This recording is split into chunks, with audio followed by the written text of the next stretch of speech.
الحمد لله الذي خلق الأرض والسماء والصلاة والسلام على أشرف الأنبياء عظيم الرجاء أميم الجود والعطاء ماحي الذنوب والخطا ما كان نبيا وآدم بين الطين والماء وعلى آله وأصحابه التقى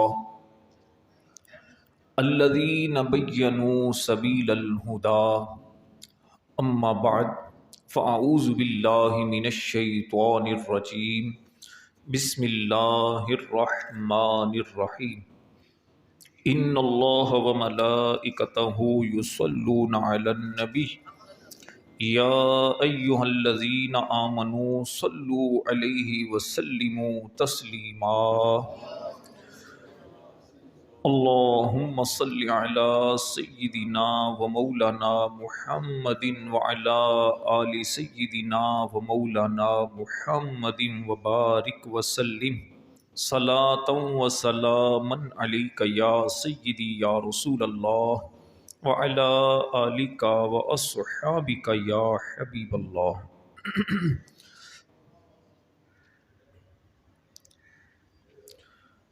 نبی مکرم شفیع معظم شاہ عرب و عجم صلی اللہ علیہ وآلہ وسلم کو اللہ جل جلالہ نے بہت سارے معجزات سے نوازا۔ ان معجزات کی تعداد محدثین کرام نے کتب احادیث میں، مفسرین نے کتب تفاسیر میں، مؤرخین نے کتب تاریخ میں، محققین نے اپنی تحقیقی کتابوں میں اور فقہا نے اپنی کتابوں کے اندر جو بیان فرمائی، اس میں مختلف علماء کی مختلف تعداد بیان کی گئی۔ بعض نے آقا کریم علیہ السلام کے معجزات کی تعداد 60,000 تک بھی بیان فرمائی۔ علماء فرماتے ہیں اللہ کریم نے اپنے نبیوں کو جتنے معجزات دیے، یہ سارے معجزات اللہ نے اپنے پیارے حبیب کو عطا فرمائے۔ اللہ کریم نے پیارے آقا صلی اللہ علیہ وآلہ وسلم کو ویسے تو بہت سارے معجزات عطا کیے، ان معجزات میں سے 2 معجزے ایسے ہیں جو آپ کی نمایاں خصوصیت ہے۔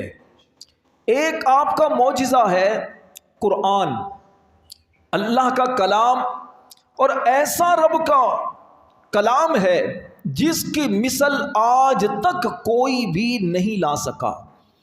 ایک سورت تو کیا، ایک آیت بھی آج تک قرآن جیسی نہیں بنا سکا۔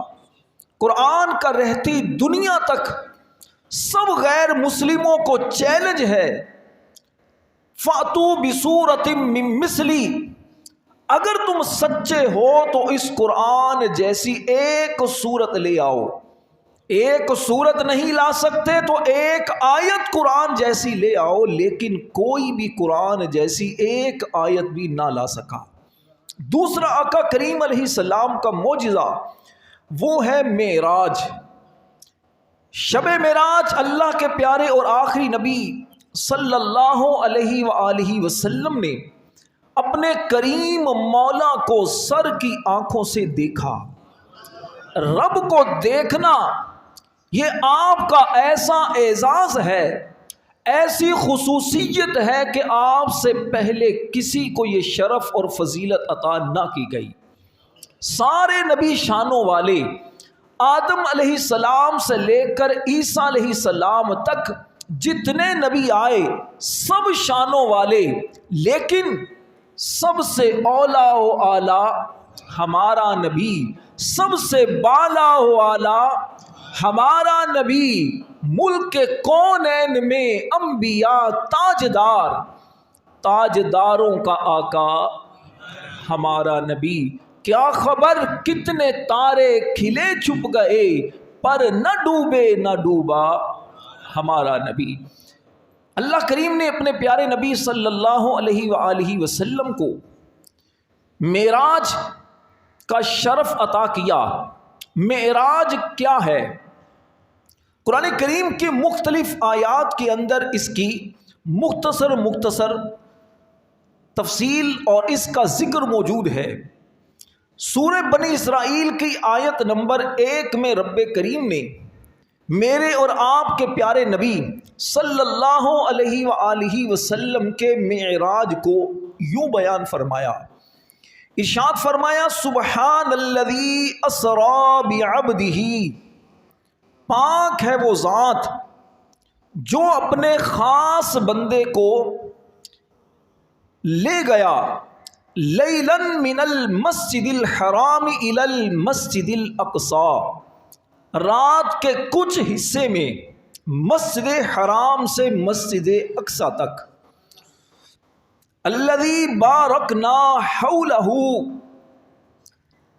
فرمایا وہ مسجد اقصی جس کے آس پاس، جس کے ارد گرد ہم نے بہت برکت نازل فرمائی، لنوریہ من آیاتنا، تاکہ ہم اپنے اس خاص بندے کو اپنی قدرت کی نشانیاں دکھائیں۔ انہ هو السمیع البصیر، بے شک وہی سننے والا دیکھنے والا ہے۔ عام طور پر آقا کریم علیہ السلام کے اس معراج کو صرف ایک لفظ سے بیان کیا جاتا ہے، سفر معراج۔ قرآن کریم میں لفظ اسرا بیان کیا گیا۔ اسرا کا معنی ہوتا ہے رات میں لے جانا، اسرا یسری اسراء کا معنی ہوتا ہے رات میں لے جانا۔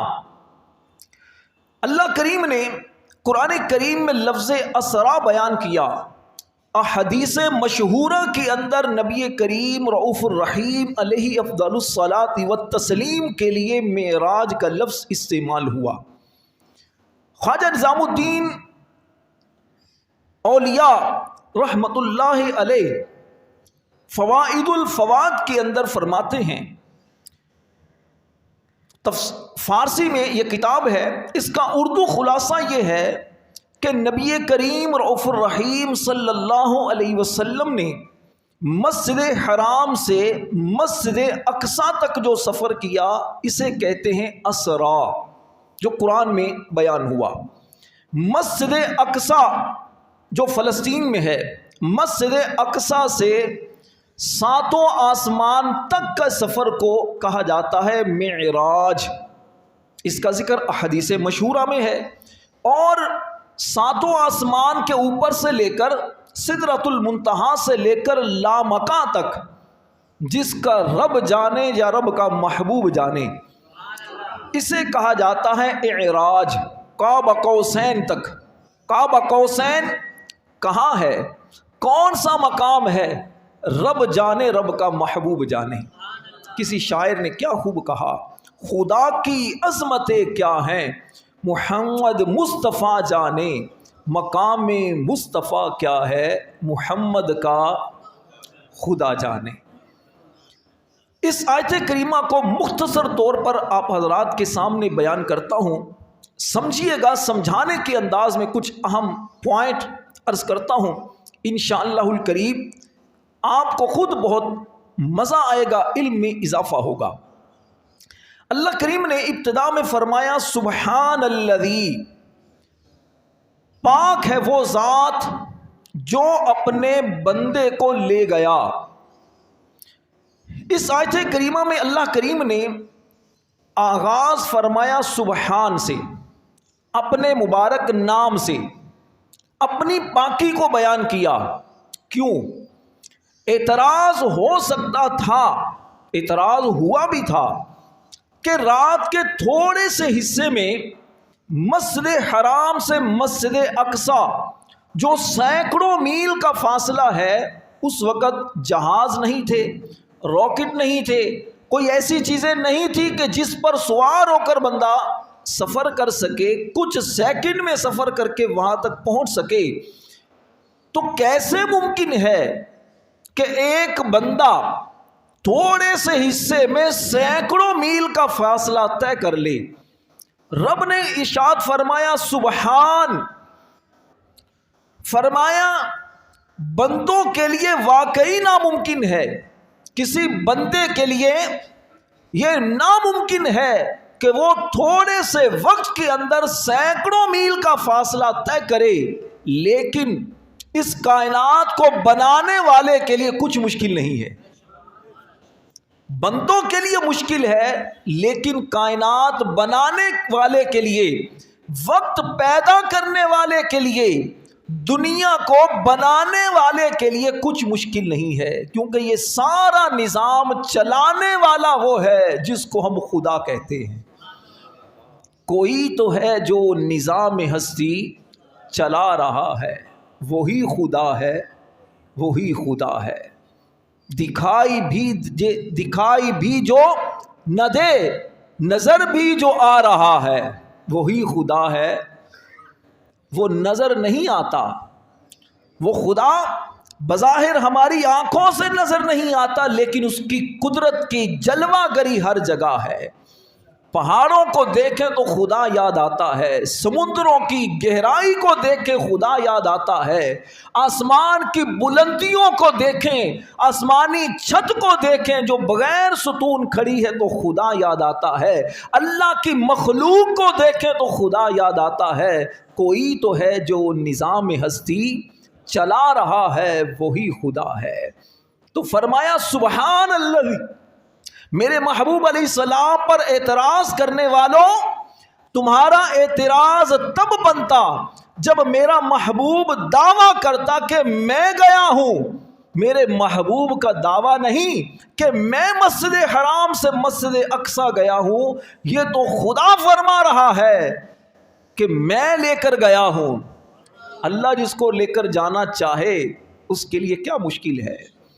یہ وقت چل رہا ہے رب کے حکم سے، اللہ چاہے تو وقت رک جائے۔ تو فرمایا سبحان الذی، اس کے بعد اگلا لفظ ارشاد فرمایا اسرا۔ اسرا کا معنی ہوتا ہے رات میں لے جانا۔ یہاں ذہن میں ایک بات آ سکتی ہے، سمجھ ہی آتا ہے کہ ساری رات اللہ نے اپنے محبوب کو سیر کروائی۔ اسرا کا معنی رات میں لے جانا۔ آگے فرمایا لیلن، لیلن نکرہ، اس میں نکرہ ہے۔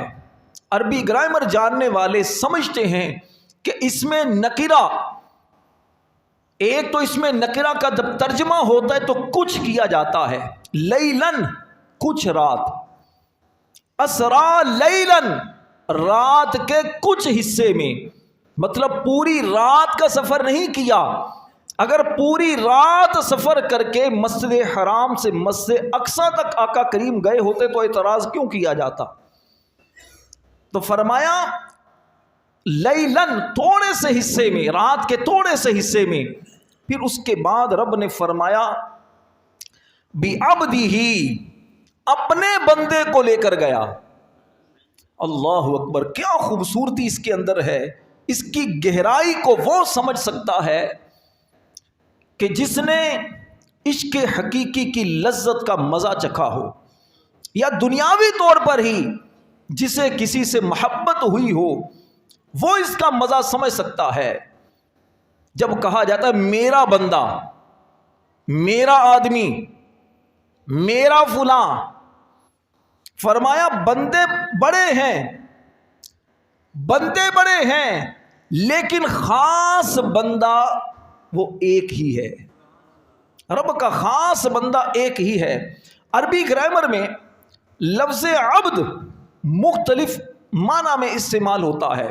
ویسے عبد کا لفظی معنی ہوتا ہے روح اور جسم کا مجموعہ، یعنی روح اور جسم جب دونوں ملیں تو اسے کہا جاتا ہے عبد۔ ایک بات یہ پتہ چلی کہ کریم آقا صلی اللہ علیہ وسلم نے شب معراج جو رب کو دیکھا وہ روح اور جسم دونوں کے ساتھ دیکھا۔ بعض لوگ کہتے ہیں کہ آقا کریم علیہ السلام کو معراج بھی روح کے ذریعے ہوئی، اگر روح کی معراج صرف مانا جائے تو پھر تو فضیلت کوئی نظر نہیں آتی، کیونکہ معراج تو 34 مرتبہ ہوئی ہے، لیکن یہ معراج جو تھی جو 27ویں شب اکثر علماء کے نزدیک ہوئی، یہ معراج روح اور جسم دونوں کے ساتھ ہوئی تھی۔ فضیلت تو تبھی بنے گی ورنہ رات کو سوتے ہوئے خواب میں ہم بھی آسمانوں سے اوپر پہنچ جاتے ہیں۔ کئی تو ایسے بھی ہیں بیٹھے یہاں پر ہیں، کہتے جی نماز پڑھ لی۔ نماز کس نے پڑھی؟ روح نے نماز پڑھی۔ تو کوئی مانتا ہے؟ نہیں مانتا۔ نماز وہی ہے جو روح اور جسم دونوں کے ساتھ پڑھی جائے۔ تو عبد کا ذکر استعمال فرمایا، عبد کا ذکر فرمایا کہ بندے کو، عبد کو لے کر گیا۔ پھر عربی میں عبد 3 معنی میں استعمال ہوتا ہے، ویسے تو اور بھی عبد کی اقسام ہے۔ ایک ہوتا ہے عبد رقیق، ایک ہوتا ہے عبد عابق، ایک ہوتا ہے عبد معزون۔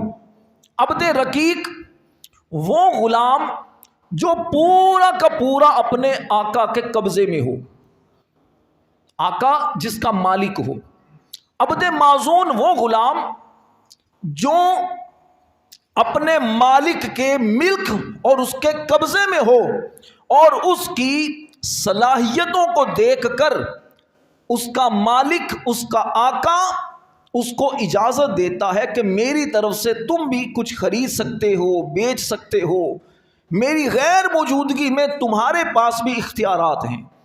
اور عبد عابق کہتے ہیں بھگوڑے غلام کو، یعنی جو اپنے مالک سے بھاگا ہوا غلام ہوتا ہے اسے عربی میں کہتے ہیں عبد عابق۔ ٹھیک ہے۔ عام مومنین چاہے گناہگار ہوں یا فرما بردار، سب اللہ تعالیٰ کے لیے بمنزل عبد رقیق کے ہیں، یعنی غلام ہیں، عام بندے ہیں، اللہ کی رضا چاہنے کے لیے عبادتیں کرتے ہیں۔ میرا رب راضی ہو جائے، میری عبادت رب قبول کرے۔ اور کفار، مشرکین، منافقین یہ سارے عبد عابق کی طرح ہیں، بھگوڑے غلام ہیں، رزق رب کا کھاتے ہیں، رزق رب کا کھاتے ہیں، نعمتیں اللہ کی استعمال کرتے ہیں، لیکن اللہ کے باغی ہیں، بھگوڑے غلام ہیں۔ اور اللہ کے نیک بندے، اللہ کے نبی، اللہ کے ولی یہ عبد معزون ہیں۔ اللہ نے ان کو اختیارات دیے ہیں، کسی کو کم اختیار دیا ہے، کسی کو زیادہ دیا ہے، کسی کو فضیلت کسی سے زیادہ دی ہے۔ اللہ اپنے رسولوں کے بارے میں فرماتا ہے تِلْكَ الرُّسُلُ فَضَّلْنَا بَعْضَهُمْ عَلَى بَعْضٍ، فرمایا یہ وہ رسول ہیں جن میں سے ہم نے بعض کو بعض پر فضیلت دی۔ اللہ تبارک و تعالی نے اپنے پیارے نبی صلی اللہ علیہ وسلم کو سب سے بڑھ کر اذن اور اختیارات دیے ہیں۔ اللہ نے اپنے پیارے نبی صلی اللہ علیہ وسلم کو جو مقام و مرتبہ دیا ہے اس کا اگر جائزہ لیں، اس پر غور کریں تو پتہ چلتا ہے یہ رب کے ایسے بندے ہیں جس کی رضا رب چاہتا ہے۔ اللہ فرماتا ہے میرا محبوب وہ ہے جب گفتگو کرتا ہے تو گفتگو اپنی طرف سے نہیں کرتا، یہ وہی بولتے ہیں جو خدا کی طرف سے ان کو وحی کی جاتی ہے۔ اللہ کے محبوب کی شان یہ ہے، فرمایا وما ينطق عن الهوى ان هو الا وحی یوحى، میرا محبوب اپنی مرضی سے کچھ نہیں بولتا، یہ وہی بولتا ہے جو ان کو وحی ہوتی ہے۔ فرمایا وما رمیت اذ رمیت ولکن اللہ رمی، میرا محبوب اگر کسی پر خاک پھینکتا ہے، کوئی کنکریاں پھینکتا ہے تو خود نہیں پھینکتا، یہ جو پھینکتا ہے یہ نہیں پھینکتے، اللہ پھینکتا ہے۔ فرمایا من یطع الرسول فقد اطاع اللہ، جو میرے رسول کی اطاعت کرے اللہ فرماتا ہے اس نے میری اطاعت کی۔ سبحان اللہ۔ آقا کریم علیہ السلام فرماتے ہیں انما انا قاسم واللہ یعطی، میرا رب عطا کرتا ہے، میں اللہ کے خزانے تقسیم کرتا ہوں۔ سبحان اللہ، اللہ اکبر۔ آقا کریم علیہ الصلوۃ والسلام رب کے خاص بندے ہیں، جس کے بارے میں رب نے فرمایا بعبدہ، پاک ہے وہ ذات جو اپنے بندے کو لے کر گیا۔ علامہ اقبال کہتے ہیں عبد دیگر عبدہ چیزیں دیگر، عبد دیگر عبدہ چیزیں دیگر، او سراپا انتظار اے منتظر۔ کہتے ہیں بندے بہت سارے ہیں، بندے بہت سارے ہیں جو چاہتے ہیں ہماری عبادتیں رب کی بارگاہ میں قبول ہوں، جو چاہتے ہیں اللہ کی رضا کے انتظار میں رہتے ہیں۔ کہتے ہیں عبدہ، رب کا بندہ وہ ہوتا ہے جس کا انتظار آسمانوں سے اوپر کیا جا رہا ہوتا ہے۔ رب کا بندہ وہ ہوتا ہے جس کا انتظار اللہ کے نبی آسمانوں پر کرتے ہیں، جس کا انتظار فرشتے جنت میں کرتے ہیں، فرشتوں کا سردار جبریل سدرۃ المنتہا پر جس کا انتظار کرتا ہے، اللہ کے نبی مسجد اقصی میں جس کا انتظار کرتے ہیں۔ تو پھر کیوں نہ کہیں سب سے اولا و اعلیٰ ہمارا نبی، سب سے بالا و اعلیٰ ہمارا نبی۔ فرمایا من المسجد الحرام الی المسجد الاقصی، اللہ نے اپنے محبوب کو، اپنے خاص بندے کو رات کے کچھ حصے میں مسجد حرام سے مسجد اقصی تک کی سیر کروائی۔ مسجد حرام خانہ کعبہ جہاں پر واقع ہے، مکہ مکرمہ کی عظیم الشان مسجد جہاں نماز پڑھنے کے لیے ہر عاشق مچلتا ہے، جہاں سجدے کرنے کے لیے ہر عاشق رسول کی پیشانی تڑپتی ہے، جہاں کعبے کو دیکھنے کے لیے ہر مسلمان تڑپتا ہے، دعائیں کرتا ہے میرا رب مجھے اس گھر کی زیارت عطا کرے جہاں ایک نماز پڑھنے کا ثواب لاکھ نمازوں کے برابر ہے۔ مسجد حرام، وہاں سے آقا کریم کو اللہ لے کر گیا مسجد اقصی تک۔ مسجد اقصی بیت المقدس کی وہ مشہور مسجد جو انبیاء سابقین، جو سابقہ انبیاء کرام علیہ السلام جو پہلے آ چکے، ان کا مرکز رہی ہے۔ اس مسجد کو بڑی برکتیں حاصل ہوئیں، اللہ کے نبیوں کی وہاں تشریف آوری ہوتی رہی۔ پھر اللہ کریم نے فرمایا حولہ بارکنا حولہ، وہ مسجد اقصی جس کے ارد گرد، جس کے آس پاس ہم نے برکتیں رکھیں۔ آس پاس برکتیں کیا ہیں؟ اللہ کے نبیوں کے مزارات ہیں۔ پتہ چلا جہاں اللہ کے نبیوں کے، اللہ کے پیاروں کے مزارات ہوں، وہ برکتوں کے نزول کی جگہ ہوتی ہے۔ جب آس پاس برکتیں ہیں تو کیا مسجد کے اندر برکتیں نہیں ہوں گی؟ یہاں یہ نہیں فرمایا بارکنا فیہ، وہ مسجد جس میں برکت رکھی، یہ رب نے نہیں فرمایا۔ علماء فرماتے ہیں اگر فیہ فرمایا جاتا تو مسجد میں برکت کا تو پتہ چلتا، لیکن آس پاس کی برکتوں کا پتہ نہ چلتا۔ حولہ فرمایا کہ جس کے آس پاس ارد گرد برکتیں رکھیں۔ جب ارد گرد برکتیں ہیں تو اندر تو اور برکتوں کی جگہ ہے۔ اس کے بعد رب نے فرمایا لِنُرِيَهُ مِنْ آیاتنا، ہم نے محبوب کو معراج کروائی تاکہ ہم اسے اپنی قدرت کی نشانیاں دکھائیں۔ من آیاتنا، من عربی جاننے والے سمجھ سکتے ہیں کہ یہاں من جو ہے من تبعیدیہ ہے۔ من تبعیدیہ کا مطلب ہوتا ہے کہ جس میں بعض کا معنی ہو، یعنی جس محبوب کو ہم نے بعض نشانیاں دکھائیں۔ پتہ چلا کچھ نشانیوں کا تعلق دیکھنے سے تھا، ان کو دیکھا۔ کچھ نشانیوں کا تعلق دیکھنے سے نہیں تھا، محسوس کرنے سے تھا۔ کچھ نشانیوں کا تعلق حسی تھا، کچھ کا معنوی تھا۔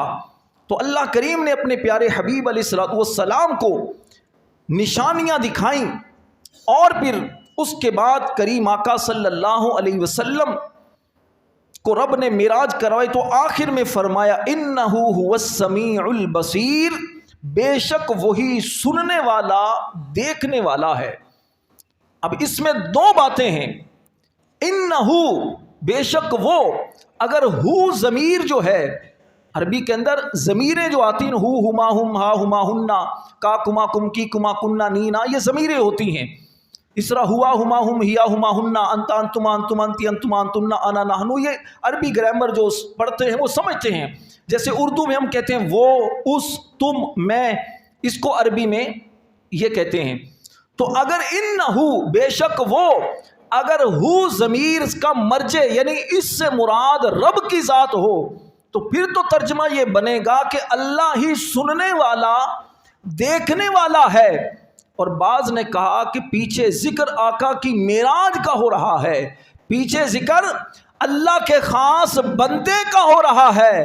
اگر اس کی طرف راجع ہو، اگر ضمیر سے مراد آقا کریم کی ذات ہو تو پھر بنے گا کہ وہ محبوب اللہ کے خاص بندے وہ ہیں جو اللہ کی قدرت کی نشانیوں کو دیکھنے والے بھی ہیں، سننے والے بھی ہیں. جن نشانیوں کو دکھانا تھا ان کو دیکھا، جن کو دکھانا نہیں تھا ان کو سنایا. جیسے قلم چلنے کی آواز، فرشتوں کے تسبیح پڑھنے کی آواز، جنت کے مناظر کو دیکھا، کچھ چیزوں کو سنا.